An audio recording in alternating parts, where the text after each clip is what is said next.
A verdadeira razão pela qual Satanás não pode ser perdoado. Esse vídeo, eu vou reagir com vocês, é da Leia Lohane. Ela traz alguns pontos bem interessantes sobre por que o diabo não pode ser perdoado.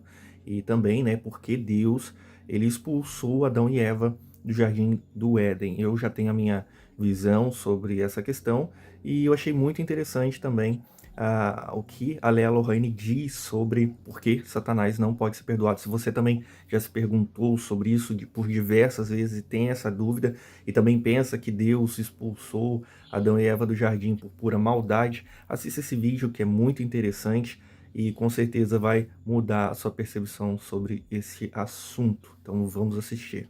Você já quis entender por que Satanás só teve uma chance de cair e nós temos tantas chances? Como isso foi justo? Como isso foi justo? Tipo, por que colocar o vídeo em duas vezes? Faça o que tiver que fazer, mas ouça pelos próximos minutos. Satanás é um ser imortal que viveu na eternidade, certo? O que significa que não há tempo. Vivemos em um lugar onde o tempo existe. Ok, a primeira coisa é que a rebelião dele ocorreu fora do tempo, o que significa que tem peso e consequências eternas. Fomos formados no pó e no tempo, o que significa que nossa condição é redimível, não porque somos bons, mas porque é temporal e não eterna.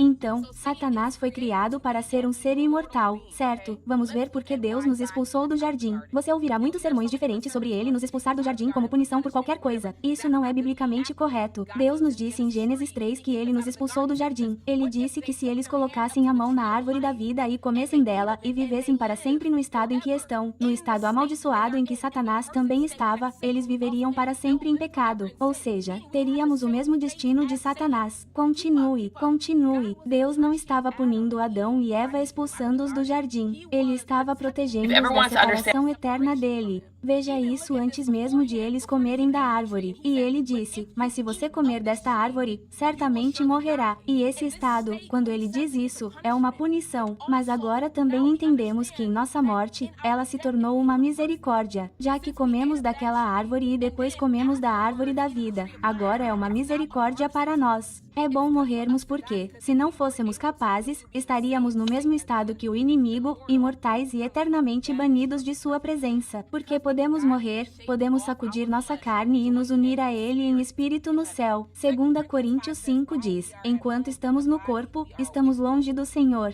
Preferimos estar longe do corpo e em casa com o Senhor. Nossa mortalidade cria uma porta para entrarmos no céu.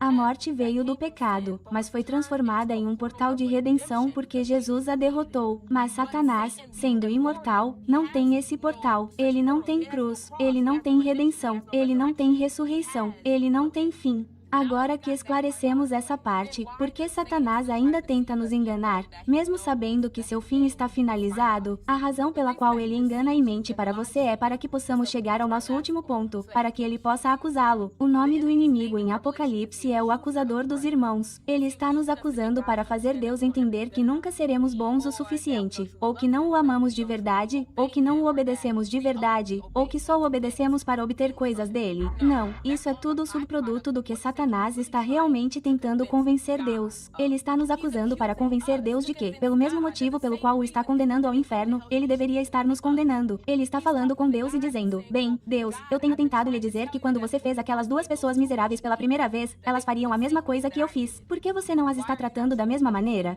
Aspas. Então, ele tem tentado provar a Deus desde o início dos tempos que merecemos as mesmas consequências que ele pelas coisas que fazemos. Mas foi pela graça de Deus que ele disse, deixe-me fazer essas pessoas estarem em um lugar onde o tempo existe. Então, é que o inimigo quer o nosso lugar. Ele não consegue entender por que Deus nos daria outra chance se ele nunca teve uma. Ó diabo, preciso que você entenda que você não é feito como eu. Você viu a glória de Deus, que eu ainda não experimentei, mas eu o sirvo. Você viu Deus, que eu ainda não experimentei, mas eu o obedeço.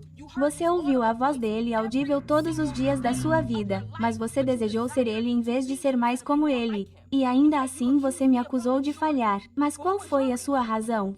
Qual foi a sua razão? Ó diabo, quem te tentou? Quem te manipulou? Quem te enganou? Estamos enfrentando tragédias, familiares morrendo, pessoas nos perseguindo. Estamos perdendo coisas que acreditamos que precisamos. Estamos tendo que confiar em Deus sem ouvi-lo nem sem vê-lo. Mas você quer me acusar de só acreditar em Deus, amar a Deus e obedecer a Deus porque Ele me dá coisas. Mas você viveu em um mundo perfeito. Qual foi sua desculpa? Qual foi sua razão? Eu sei que eles te chamam de acusador dos irmãos, mas é hora de eu te acusar.